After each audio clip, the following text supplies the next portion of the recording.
কে হত্যা করেছে শাপলা চত্বরে। এই খুনি হাসিনা এবং আওয়ামী লীগের সরকার এই দেশের নিরীহ জনসাধারণকে সেই জুলাইয়ের আন্দোলনে হত্যা করেছে নির্বিচারে। আমার দেশবাসী, এই জুলাই এবং আগস্টের বিপ্লবের মাধ্যমে যেই সরকার আমরা পেয়েছি, আমরা পরিষ্কার ভাবে বলে দিতে চাই, এই সরকার বিগত 15 বছর যাবৎ এই দেশের ওলামায়ে কেরামের রক্ত, ঘাম, চোখের অশ্রু এবং শত শত শহীদের লাশের বিনিময়ে এসেছে। হে আমার ভাইরা, এই সরকার ক্ষমতা নিয়েছে বৈষম্যহীন বাংলাদেশ গঠন করার শপথের মাধ্যমে। আজকে যদি আমাদের দেশে সেই বৈষম্যের শিকার হয় তৌহিদ জনতা, বৈষম্যের শিকার হয় কারাগারের নিবৃত প্রকোষ্ঠে যদি শফিউর রহমান ফারাবীর মতো ব্যক্তিরা এখনো ধুঁকতে থাকে, তাহলে এই স্বাধীনতার কোনো অর্থ হয় না।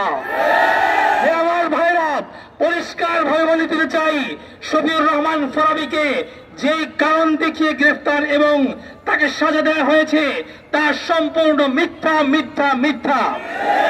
তার সত্যিকার কি কারণ, যে কারণে শফিউর রহমান ফারাবী জেলে, আমি সেই কারণটা সেই কুখ্যাত আস্তিক ব্লগারদের মুক্তমনা ব্লগ থেকে আমি আপনাদেরকে পড়ে শোনাচ্ছি।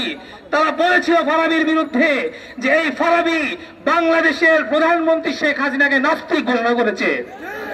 সে বলেছে যে বাংলাদেশের প্রধানমন্ত্রী শেখ হাসিনা উনি নিজেও একজন স্বঘোষিত নাস্তিক, তাই নাস্তিক শেখ হাসিনা অন্যান্য নাস্তিক ব্লগারদের কাপড় চোপড়ের ব্যবস্থা করেছে।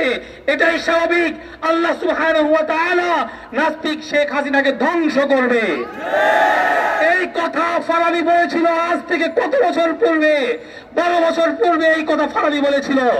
এই কথার কারণে এই খুনি হাসিনা সে পরিষ্কার ভাবে বুঝেছে, এই খুনি হাসিনা সে যারা রাসূলুল্লাহ সাল্লাল্লাহু আলাইহি ওয়াসাল্লামকে গালি দিয়েছিল, সেই কুখ্যাত শাতিমদেরকে দ্বিতীয় মুক্তিযুদ্ধের মুক্তিযোদ্ধা ঘোষণা করেছিল, ঠিক কিনা? সেই সময়ে যখন পুরো জাতি অন্ধকারে ছিল, এই শফিউর রহমান ফারাবী একটা বাটন মোবাইলের মাধ্যমে কুখ্যাত নাস্তিকদের সকল মিথ্যাচার রাসূলুল্লাহ সাল্লাল্লাহু আলাইহি ওয়াসাল্লামের সম্পর্কে, উম্মাহাতুল মুমিনিনদের সম্পর্কে যত ধরনের নেক্কারজনক কুৎসা রটনা ছিল প্রত্যেকটার জবাব দিত আমাদের সাথে এই ফারাবী। হে আমার ভাইরা, আমরা সেই ব্লগ জগৎ থেকে এই অনলাইন দেখে এসেছি, এই আওয়ামী খুনি শেখ হাসিনা এবং ইসলাম বিদ্বেষী শক্তি সামহাইন ব্লগের মাধ্যমে, মুক্তমনা ব্লগের মাধ্যমে এবং বামপন্থী নাস্তিকদের মাধ্যমে তাদের ক্ষমতাকে পাকাভুক্ত করার চেষ্টা করেছিল, ঠিক কিনা? কিন্তু এই ফারাবী বলেছিল এই শেখ হাসিনাকে আল্লাহ তাআলা অবশ্যই ধ্বংস করবেন। আমরা সেই ধ্বংস দেখতে পেরেছি কিনা? আমার ভাইরা, আমার সাথে ফারাবীর অনেকবার সাক্ষাৎ হয়েছে। সর্বশেষ একটা ঘটনা বলে আমার কথা শেষ করব। এই ফারাবী যখন হেফাজতের উত্থান ঘটলো সেই 2013 সালে মে মাসের পরে, আমরা তখন চিন্তা পড়ে গেলাম, প্রতিদিন হাটহাজারী মাদ্রাসায় বিভিন্ন লোকজন যাতায়াত করছে। আমরা তখন চিন্তা করলাম হাটহাজারী মাদ্রাসায় গেটের মধ্যে 2টা মেটাল ডিটেক্টর আমরা সেট করব। আমরা কিছু টাকা কালেকশন করে এই যে বাইতুল মোকাররম স্টেডিয়াম মার্কেটে আমি সেদিন এসেছিলাম, আমার সাথে আলোর মিনারের সহকর্মী ছিল, আমরা মেটাল ডিটেক্টর কিনতে এসেছি। হঠাৎ করে এখানে ফারাবীর সাথে দেখা, সে হয়তো কোথাও থেকে এসেছে বা সিলেটে যাবে। সে জিজ্ঞেস করলো, ভাই এখানে কি জন্য আসছেন? বললাম আমরা আজকে হাটহাজারী যাবো।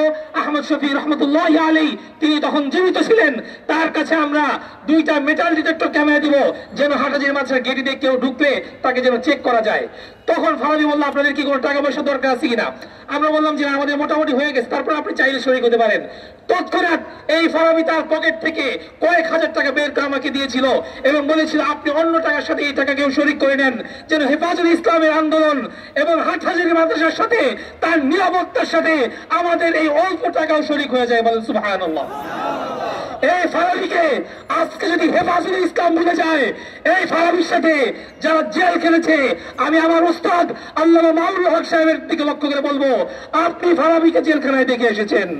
আজকে ফারাবীর পক্ষে আপনারা আওয়াজ তুলুন। 11 বছর পর্যন্ত একটা মানুষ অন্ধকার সেলের মধ্যে দিন কাটাচ্ছে। আজকে যদি আপনি তাদেরকে ভুলে যান, এটা হবে বিশ্বাসঘাতকতা, মুনাফিকি, বিশ্বাসঘাতকতা। আমার ভাইরা, আলোচনা দীর্ঘায়িত করার সুযোগ নেই।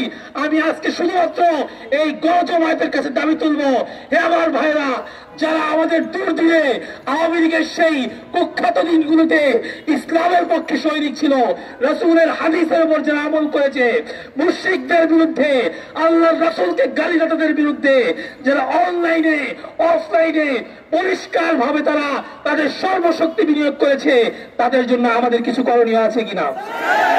যদি আজকে আমরা এই ভাইদেরকে জেলখানা থেকে মুক্ত করতে না পারি, আল্লাহর কসম কিয়ামতের ময়দানে আল্লাহ রাসূলের সামনে আমরা কেউ মুখ দেখাতে পারবো না।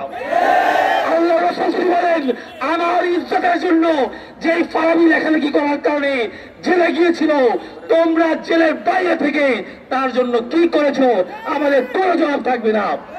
আমরা ডক্টর ইউনূসের সরকারের কাছে পরিষ্কার ভাবে বলে দিতে চাই, ডক্টর ইউনূস সাহেব, আপনি অনেক বয়স হয়ে গিয়েছে, দুদিন আগে পরে আপনি অবশ্যই একদিন না একদিন মৃত্যুবরণ করতে হবে। আল্লাহ এবং তার রাসূলের সামনে আপনাকে দাঁড়াতে হবে।